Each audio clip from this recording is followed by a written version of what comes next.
It was 10:47 in the morning. The sky above Schweinfurt, Germany, on August 17, 1943, was the particular shade of pale blue that Bavarian poets had written about for centuries. Crystalline, infinite, achingly beautiful. Hauptmann Wilhelm Moritz of Jagdgeschwader 3 squinted into that sky from the cockpit of his Focke-Wulf 190, and what he saw made him laugh. He actually laughed. Coming from the northwest, at an altitude of approximately 27,000 feet, was a formation so large it blocked out the horizon.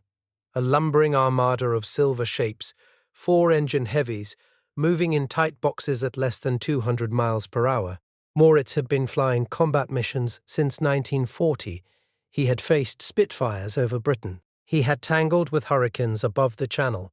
But this was something he had never seen, and in his first moment of recognition, he believed it was a miracle of German propaganda, made real. The Americans were bombing Germany in broad daylight, without fighter escort. They were flying straight and level into the most heavily defended airspace in the world, at altitudes where German interceptors performed at their absolute peak, maintaining predictable headings for minutes at a time, to ensure their Norden bomb sites could acquire targets. They come in broad daylight, slowly, in great boxes, as if they are on parade. It is the most arrogant thing I have ever seen, and the most foolish. Among German pilots and ground crews, the American bombers quickly acquired a nickname that dripped with contempt: Die Fliegenden Festungen, the Flying Fortresses, a name the Americans had given them proudly, but which the Luftwaffe repurposed as a taunt. How, they asked, can a fortress fly? And if it flies so slowly, how can a fortress survive? Moritz rolled his Focke-Wulf into a pursuit curve and pushed the throttle to its stop. In the next 6 hours, the 8th Air Force would lose 60 B-17s and their crews. The Germans would shoot them from the sky in numbers that shocked even hardened veterans. The scoreboard, on this day, belonged entirely to the Reich. What Moritz could not know, what no one on either side fully understood at that moment, was that he was watching not the beginning of a catastrophe, but the first chapter of an industrial and tactical transformation that would bring the entire German war machine grinding to its knees. The arrogance above Schweinfurt was not the American's arrogance. It was his own. The doctrine that sent American boys in daylight over Germany was not born in desperation. It was born in faith. In the early 1930s, at the Air Corps Tactical School at Maxwell Field, Alabama, a generation of American airmen developed a theory of air power so ambitious, so radically optimistic, that their British counterparts would dismiss it outright, and their own army superiors would view it with deep skepticism. The theory had a name that sounded almost religious in its certainty: precision daylight strategic bombardment. The architects of this doctrine, Colonel Harold George, Major Donald Wilson, Captain Haywood Hansell, and Lieutenant Kenneth Walker, believed, with the fervor of true believers, that modern warfare could be ended not by destroying armies in the field, but by surgically dismantling the industrial nervous system of an enemy nation. Ball-bearing plants, oil refineries, aircraft factories, electrical grids. Destroy these nodes, these men argued, and the entire enemy war machine collapses from within, starved of the components it cannot function without. To execute this vision required an aircraft unlike anything that existed. The contract specification, issued on August 8, 1934, called for a multi-engine bomber capable of carrying a 2,000-pound bomb load at a speed of 250 miles per hour to a range of 2,000 miles, at altitudes above 10,000 feet. Boeing's design team, led by Chief Engineer Edward Curtis Wells and project architect Claire Egtvedt, produced a prototype, the Model 299, that astonished everyone who saw it. The Model 299 was a machine of staggering ambition. It weighed 38,000 pounds fully loaded. It was powered by 4 750-horsepower Pratt & Whitney Hornet engines. It bristled with 5 machine gun positions, an unprecedented armament that caused a Seattle Times reporter covering its rollout on July 16, 1935, to call it a flying fortress, a nickname Boeing immediately trademarked. The B-17, as it would formally become, was not merely an aircraft. It was a philosophical statement about how America intended to fight the next war. The theory is simple. We will not waste our young men charging machine guns in French mud. We will burn their factories from 30,000 feet.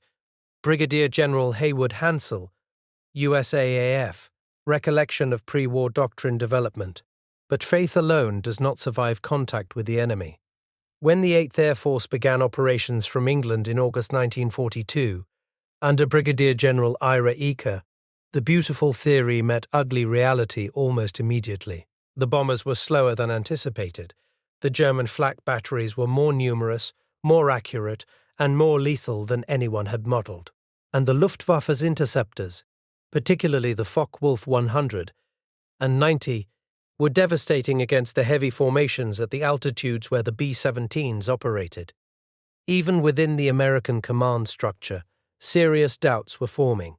Colonel Curtis LeMay, one of the 8th's most gifted operational planners, studied the early mission reports with the cold eye of an engineer reading failure data. The losses, he would later write in his memoir, were not acceptable in any calculus I could construct. We were hemorrhaging crews at a rate that, if sustained, would end the campaign before it began. The RAF, watching from the sidelines with a mixture of sympathy and vindication, intensified their pressure on Washington and on Air Marshal Arthur Harris's Bomber Command to abandon daylight operations entirely and join the British pattern of night area bombing. The Americans, they insisted, were being fed into a meat grinder. General Henry Hap Arnold, commanding the Army Air Forces from Washington, received the casualty reports and made the decision that would define the entire European air war. He would not abandon the doctrine. He would refine it, reinforce it, and, if necessary, bleed for it, because the alternative, he believed, was to concede the skies to Germany and prolong the war by years. The early months of 8th Air Force operations wrote themselves in red ink. On October 9, 1942, 90 B-17s and B-24s were dispatched against steelworks and locomotive factories at Lille, France.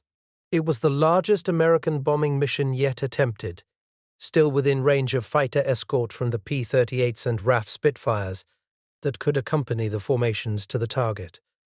Results were mixed. German flak accounted for 4 aircraft lost and 56 damaged. Luftwaffe interceptors claimed 2 more. For a mission of this size, the losses were technically within accepted parameters, but barely.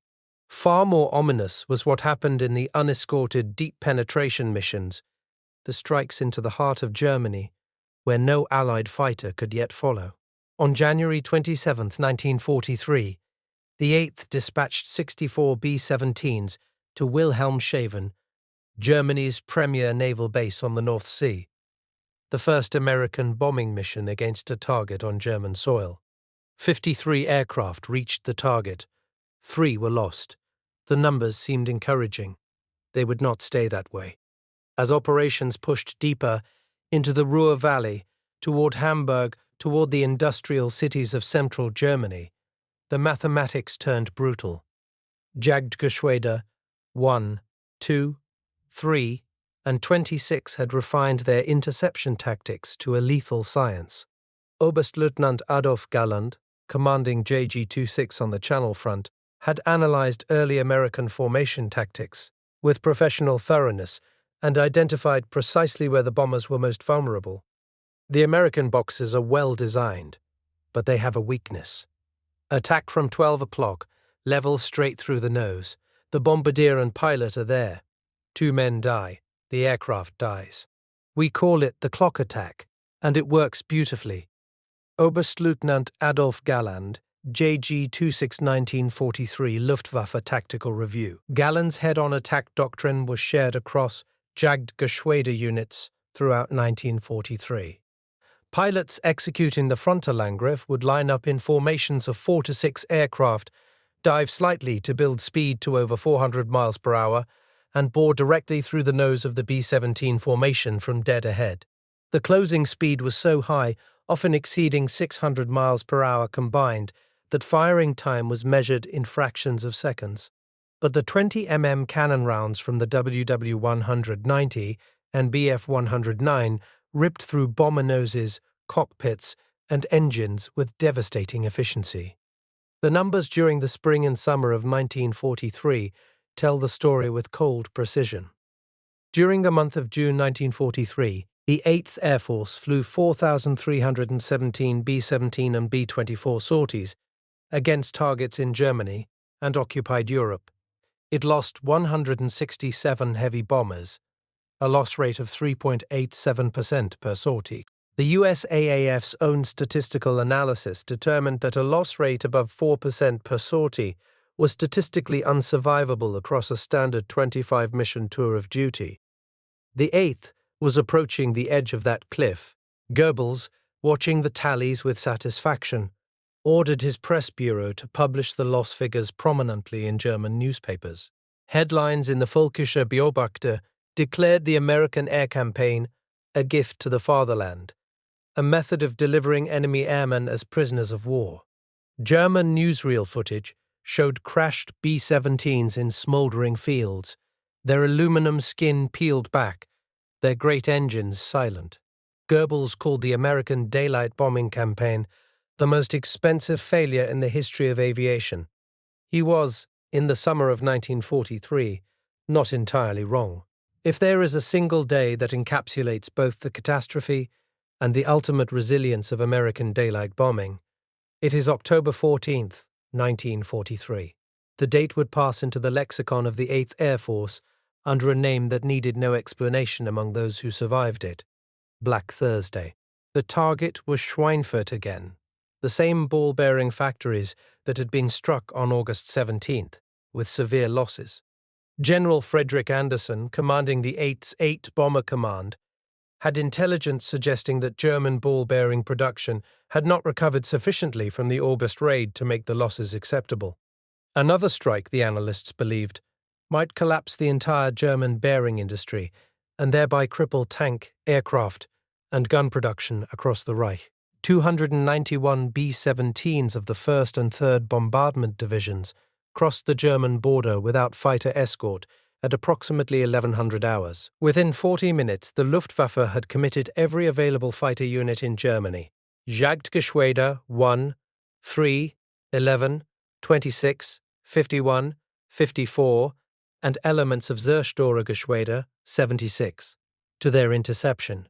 What followed was the largest and most sustained air battle fought over Europe to that point in the war. Among the 305th Bombardment Group's aircraft, that day was a B-17F called 909, piloted by First Lieutenant William P. Whitlock.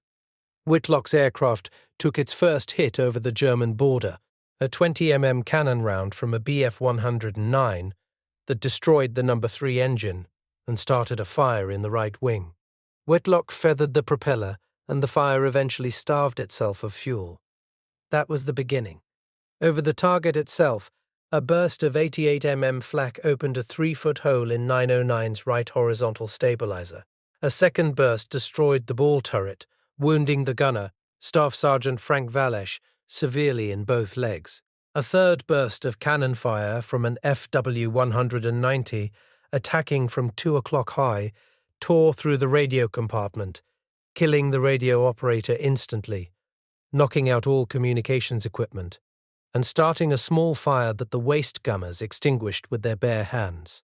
We had no communication, one engine, a hole in the tail you could put a man through, a dead man in the radio room, and we still had to fly another 90 miles to reach the rally point.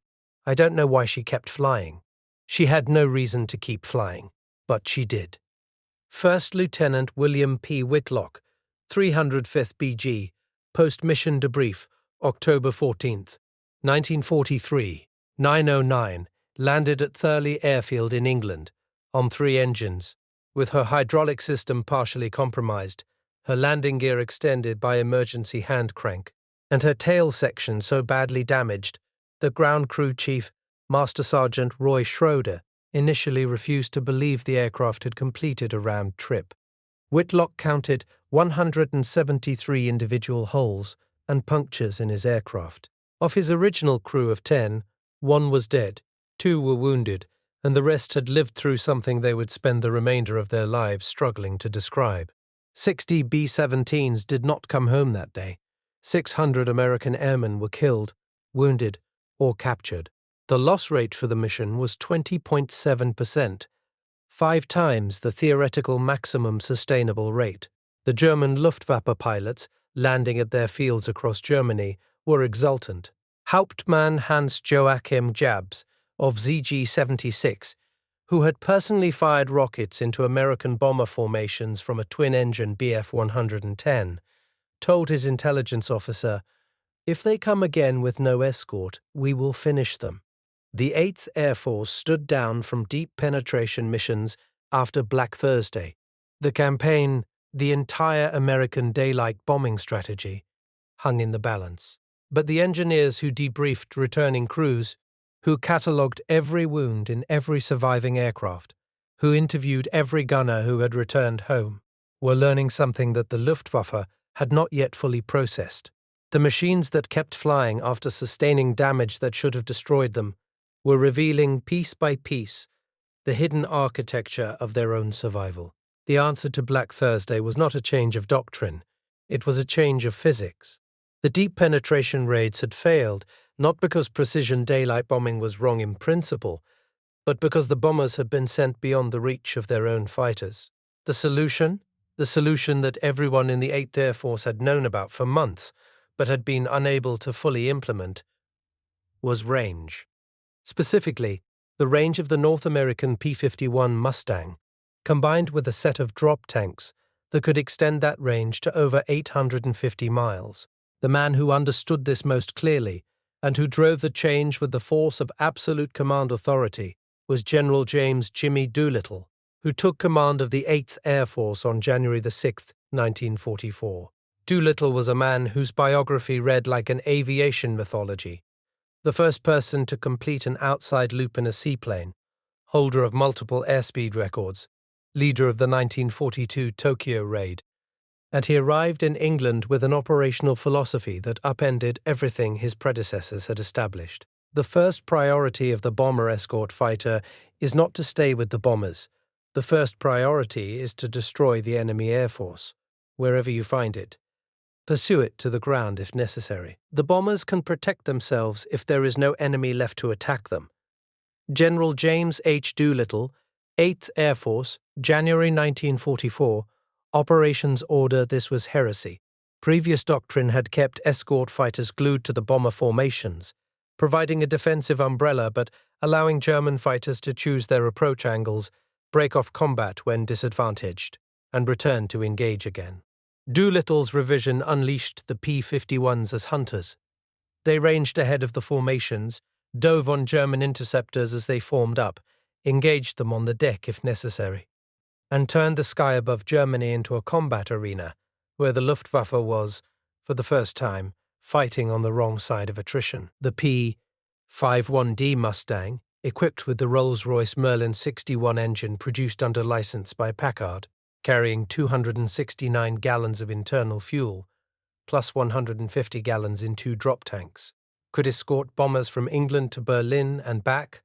Its performance at altitude was superior to both the Bf-109G and the FW-190A at heights above 25,000 feet, and its rate of roll and turn radius gave it decisive advantages in the kind of turning combat that naturally followed a diving attack. The first mission escorted to Berlin took place on March 4, 1944. The effect on the Luftwaffe was immediate and measurable. Oberst Joseph Pipspriller, commanding JG-266 and one of Germany's highest-scoring aces with 101 aerial victories, encountered P-51s for the first time in early February 1944. He made a single pass at a bomber formation, watched 2 of his Focke-Wulfs torn apart by the escorting Mustangs before they could disengage, and broke off combat. This is a different war. The Mustang is not a fighter that escorts, it hunts. My pilots are dying before they reach the formation. I have never seen this before. Oberst Joseph Priller, JG-26, February 1944 Combat Report. The tactical evolution was not limited to the introduction of the Mustang. Colonel Curtis LeMay, who had been dissatisfied with standard formation flying since his earliest missions, had spent months developing what became known as the combat box, a three-dimensional formation of 18 or 21 B-17s, arranged so that every gunner's field of fire overlapped with his neighbors, creating interlocking cones of defensive fire, with virtually no blind spots. The Luftwaffe's head-on attack doctrine, so lethal in 1943, was blunted by the concentration of forward-facing .50 caliber machine guns in the new combat box, and German pilots began to understand that the optimal attack geometry had, with terrifying speed, ceased to exist. The B-17G, which became the definitive production variant from September 1943 onward, was perhaps the most heavily armed bomber that had ever entered service with any air force in the history of the world to that point. 13.50 caliber M2 Browning machine guns were distributed across 13 firing positions.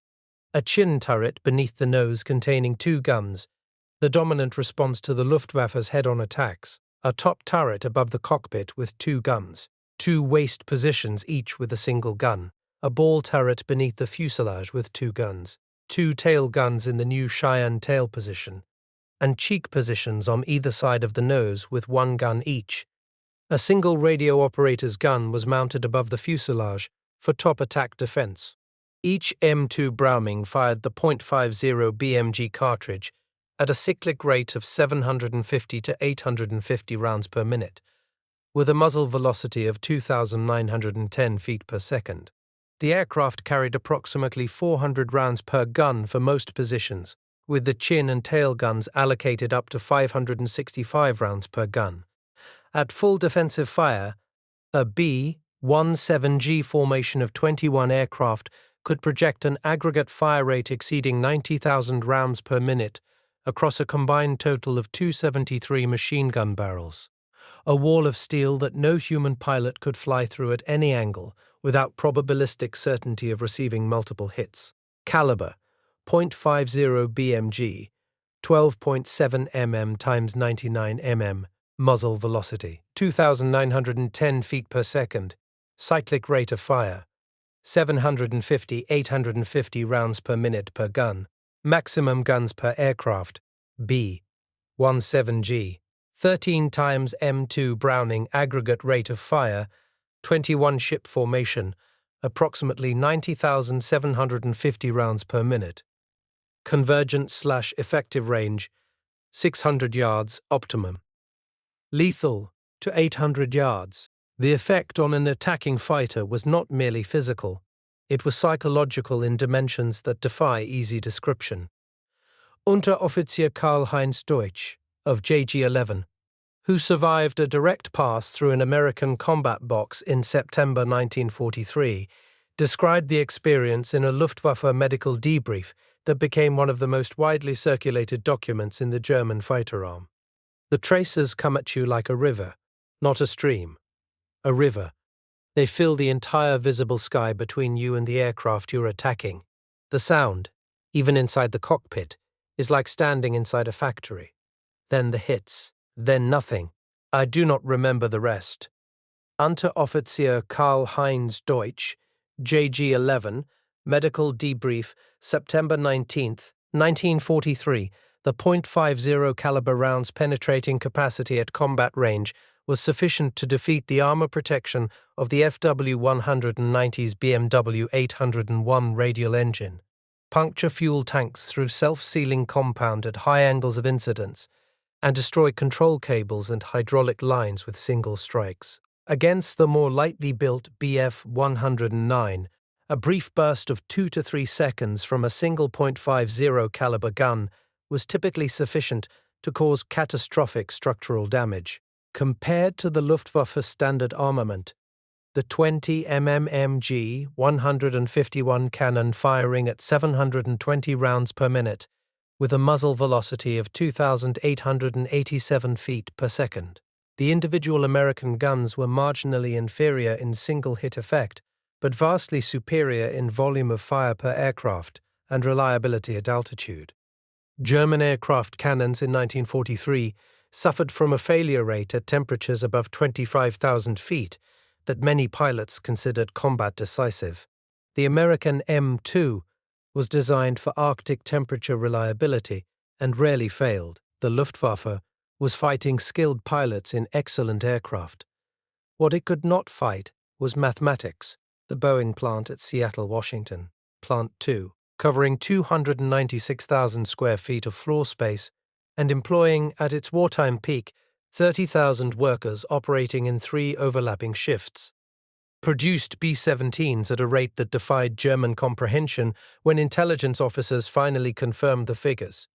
At the beginning of 1942, Boeing was producing approximately 60 B-17s per month.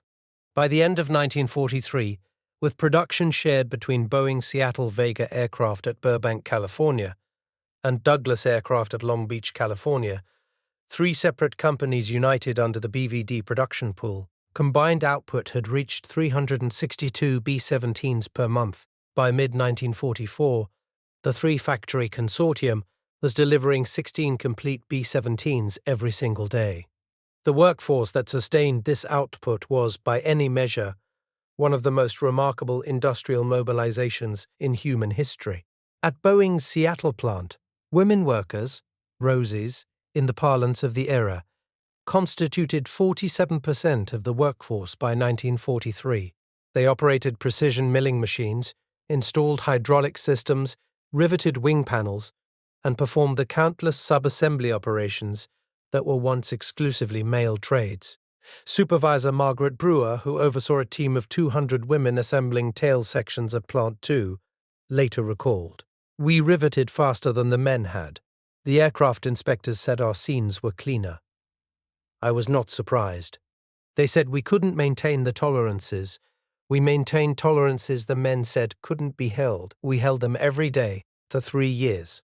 Margaret Brewer, Boeing Plant 2 lead assembly supervisor, post-war interview 1946. Each B-17G required 1,225,000 individual parts, machined and assembled with tolerances measured in thousandths of an inch.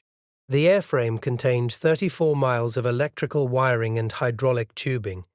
Each aircraft consumed 35,067 rivets in its primary structure. The 4 Wright R1820-97 Cyclone engines, each producing 1,200 horsepower at takeoff and 1,000 horsepower at 25,000 feet, required 51,000 hours of combined manufacturing time per aircraft, spread across 1,100 sub-suppliers across 46 American states. Total B-17s produced all variants, 12,731. 16 per day, mid-1944. Individual parts per aircraft, 1,225,000 rivets per airframe, 35,067. Electrical wiring per aircraft, 34 miles. Workers at Boeing Seattle Plant 2, peak, 30,000 across 3 shifts. The contrast with German industrial capacity was not merely quantitative. It was structural. The Focke-Wulf FW-190, Germany's best fighter for much of the war, was produced at an aggregate rate of approximately 86 aircraft per month across all facilities in 1943. By 1944, under the pressure of Allied bombing and the dispersal measures adopted in response, German fighter production was being conducted in underground factories, forest clearings, and converted railway tunnels. An enormous expenditure of engineering genius aimed at keeping a number that was still smaller than what America was producing simply by showing up to work. Perhaps the most decisive industrial asymmetry was not in aircraft production, but in pilot training. The USAAF's training pipeline, insulated from enemy action by 2 oceans and blessed with unlimited fuel and airspace, was producing combat pilots with 300 to 400 hours of flight time, before they flew their first operational mission. The Luftwaffe, by contrast, was graduating fighter pilots in 1944 with as little as 112 hours of total flying time, of which a shrinking fraction was in high-performance aircraft. Oberst Günther Lützow, one of Germany's leading aces, testified to the Luftwaffe's deteriorating situation with brutal clarity. "We are sending boys with 100 hours of flying time to fight men with 400 hours. We are not fighting a war anymore. We are conducting a training program in which the training is paid for in German lives." Oberst Günther Lützow, Luftwaffe Fighter Inspector, March 1944. The arithmetic had inverted. Operation Argument, known to American crews as Big Week, ran from February 20th to 25th, 1944. In 6 days of sustained operations, the 8th and 15th Air Forces dispatched 3,300 heavy bomber sorties against German aircraft manufacturing facilities at Regensburg, Augsburg, Stuttgart, Braunschweig, Gotha, Bernburg, and Oschersleben. American losses were significant. 226 heavy bombers and their crews did not return, but the Luftwaffe lost 355 fighters in air combat, and German aircraft industry lost production capacity that could not be replaced at the rate the war was consuming it. The numbers that followed Big Week tell a story of industrial and tactical momentum building to an irresistible force. In February 1944, the Luftwaffe's day fighter arm had approximately 1,523 operational aircraft on the Western Front. By May 1944, after 4 months of sustained air battles with P-51 escorted bomber formations, that number had declined to fewer than 800, and the pilots flying them were, on average, a fraction of the experience level of those lost in the winter battles. Operation Overlord on June 6, 1944, the Normandy landings, was protected by total Allied air superiority, so complete that General Dwight D. Eisenhower told his troops on the eve of the invasion, "If you see aircraft overhead, they will be ours." He was not exaggerating. The 8th Air Force flew 2,362 sorties on D-Day alone. German aircraft flew 319. Over the 5-mile stretch of Normandy Beach where American, British, and Canadian soldiers landed, Allied aircraft outnumbered German aircraft by a ratio of more than 7 to 1. 12 o'clock on D-Day, and I have no fighters to send. None. Not one that can reach the beaches.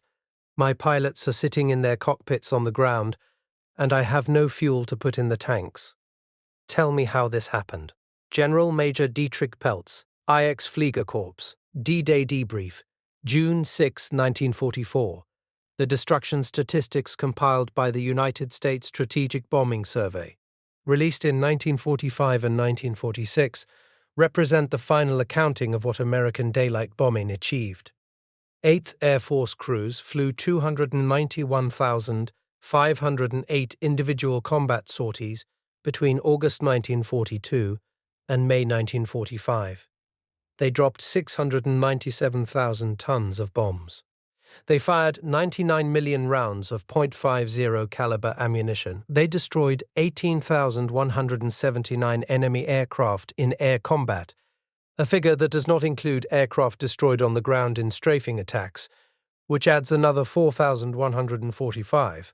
Total 8th Air Force combat sorties, 291,508. Total bomb tonnage dropped, 697,000 tons. Enemy aircraft destroyed in air combat, 18,179 enemy aircraft destroyed on ground. 4,145 locomotives destroyed, 9,000 plus railroad cars destroyed, 45,000 plus oil production disruption. 1944 peak, reduced by 90% of pre-war capacity. The oil campaign, which accelerated through the summer of 1944, was perhaps the single most decisive strategic achievement. Albert Speer, Hitler's Minister of Armaments and War Production, testified at Nuremberg, and later in his memoirs, that the destruction of German synthetic oil facilities beginning in May 1944 was the pivotal blow that ended Germany's capacity to fight a modern mechanized war. German tanks sat idle for lack of fuel. Pilot training was curtailed because aviation gasoline was allocated first to operational units, then to operational units that had stopped flying because there was nothing left to fill their tanks with. Without fuel, nothing moves. The army cannot advance. The Luftwaffe cannot fly. The submarines cannot patrol. You must understand, the oil campaign did not merely damage Germany. It paralyzed Germany. Everything else, the cities, the railways, the factories, these were secondary. The oil was the war. Albert Speer, Reich Minister of Armaments, Nuremberg Testimony, 1946. In the cellars of the Reichstag, and in the war ministries of what remained of the Third Reich, the men who had once laughed at American bombers flying in broad daylight were no longer laughing. General der Jagdflieger Adolf Galland, the same officer who had invented the head-on attack doctrine that killed so many American crews in 1943, wrote in his memoirs published in 1954 that the turning point of the air war was not a single battle, but a slow, grinding industrial suffocation. We could defeat any pilot. We could not defeat a nation that replaced the pilot before his aircraft had finished burning. On September 14, 1980, in a hall of the National Air and Space Museum in Washington, D.C., a group of elderly American men gathered before a preserved B-17G. The aircraft, painted in the natural metal finish of the late-war 8th Air Force, its 13 gun positions carefully restored to their original configuration, hung from the ceiling on steel cables, frozen in the attitude of flight, its 4 Wright Cyclone engines still and silent. Among the men standing below it was William P. Whitlock, 71 years old, who had piloted 909 home from Schweinfurt on October 14, 1943, with 1 engine, a dead crewman, and 173 holes in his airframe. He had not been in the presence of a flying fortress for 37 years. He stood beneath the aircraft for a long time without speaking. Also present, invited by the museum's curatorial staff as part of a post-war reconciliation program, was General Lieutenant Wolfgang Falk, one of the founders of the Luftwaffe's night fighter arm, who had watched the American daylight formations from the other side and had written extensively in retirement about the technological and industrial asymmetries that he believed had decided the war. Falk shook Whitlock's hand and said simply, "Your machines were impossible. We knew they were impossible. And yet there they were every morning." In the files of the Bundesarchiv Militär Archive in Freiburg, Germany, there exists an intelligence assessment dated April 3, 1944, prepared by the Luftwaffe's 8th Abteilung. Its operational analysis section. The document analyzes the trend lines of American bomber production, pilot training output, and escort fighter range extension, and arrives at a conclusion so bleak it was classified at the highest level and circulated to fewer than a dozen officers. The final paragraph of that document reads in translation, "Based on current trajectories, the enemy's air campaign against the Reich will achieve material air superiority over all German-held territory by no later than the third quarter of 1944. The undersigned recommends that the Reich Air Ministry be informed that the strategic air defense of Germany cannot, under any forecast of available resources, be maintained against an industrial opponent of this scale. We have no answer to their numbers." That sentence, written in the spring of 1944 by Luftwaffe officers who had once laughed at the slow silver boxes crawling across the noon sky, is perhaps the most honest summary of what American daylight bombing ultimately achieved.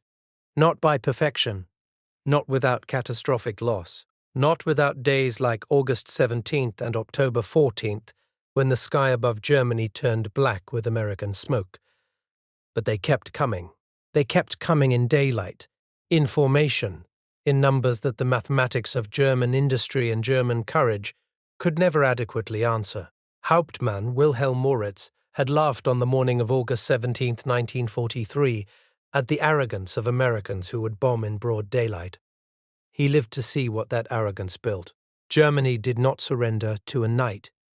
It surrendered to a daylight that never ended.